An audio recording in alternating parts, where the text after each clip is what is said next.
అబ్బా ఏ మాటకా మాట చెప్పాలబ్బా. BRS office కు కలొచ్చిందనుకో రాదుండ్రి.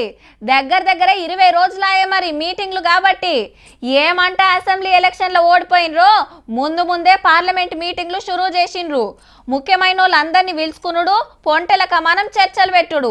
అప్పుడు ఎందుకు ఓడినాం, ఇప్పుడు ఎట్లా గెలిచాలే, ఏం చేయాలి అని సలహాలు సుతా అడుగుతున్నట్టుల్లో పార్టీ పెద్దలు. ఎన్నడూ ఇంతగానో మీటింగ్లు కాకపోయేసరికి గులాబీ కార్యకర్తలకు అంతా కొత్తగా అనిపిస్తుందట. మెదక్ పార్లమెంట్ సీట్ మీద మీటింగ్ నడిచింది ఇవాళ. దీని కింద 7 అసెంబ్లీ సీట్లుంటే మెదక్ తప్పితే కడమ 6 నియోజకవర్గాలు కారే గెలిచింది మొన్న. ఇది బీఆర్ఎస్ సిట్టింగ్ సీటు. అయితే ప్రభాకర్ రెడ్డి సార్ దుబ్బాక ఎమ్మెల్యేగా గెలుచుతోటి ఖాళీ అయ్యింది. ఈ కింద కూడా మనమే గెలవాలి, బంపర్ మెజార్టీ రావాలి, ఎవరేం చేయాలో మాట్లాడిరు అందరిని పిలుచుకొని. ఇంతకు మెదక్ టికెట్ ఎవరికనేదే ఇంట్రెస్టింగ్ ముచ్చట. ఖుద్దు కేసీఆర్ సారే పోటీ చేస్తాడని గులాబీ భవన్ లో గుసగుసాలు. 2014లో ఈ సీటుకు గజ్వేల్ సీటుకు పోటీ చేస్తే రెండిట్ల గెలుచుతోటి మెదక్ ఎంపీ పదవికి రాజీనామా పెట్టి సీఎం సీట్లో ఊకున్నాడు. ఆ ఉప ఎన్నికలలో 2019లో 2 మాటల ప్రభాకర్ రెడ్డి సారే గెలిచేండు.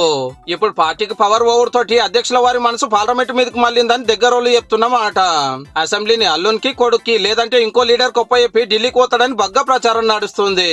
మళ్ళీ ఇది కేసీఆర్ సార్ సొంత జిల్లా, ఇంకే ఎంపీ సీట్ కింద ఇంతమంది ఎమ్మెల్యేలు గెలిచాలి. ఒక పెద్ద సార్ పోటీ అయినంటే మాత్రం 1/2 మంది లైన్లు ఉన్నారు.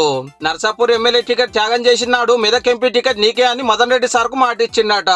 కాంగ్రెస్ లకెళ్ళి వచ్చి కార్యక్రమం నాకేయాలని గాలి అనిల్ సార్ కూడా గట్టిగానే అడిగేటట్టుండు. ఎమ్మెల్యే ఓడిపోయినా ఎంపీ టికెట్ ఇస్తే పక్కా గెలుస్తాము అంటుందట పద్మక్క. జర నన్ను కూడా చూడుండ్రని ఒంటేరు ప్రతాప్ రెడ్డి సార్ ఒక్క తీరు అడిగే కోపం ఉంది. వీళ్ళే కాదు, కలెక్టర్ గా కాళ్ళు మొక్కి అటెంక కార్యకి ఎమ్మెల్సీ పదవి వచ్చిన వెంకటరామరెడ్డి గారు, ఇంకో ఎమ్మెల్సీ షేరి సుభాష్ రెడ్డి సార్ కూడా ఆశపడుతున్నాడట టికెట్ కోసానికి. మరి సారే నిలబడతాడో ఇంకెవరన్నా నిలబెడతాడో గానీ మెదక్ సీట్ అయితే మాదే అని ధీమాతోటున్నారు గులాబీ పెద్దలు.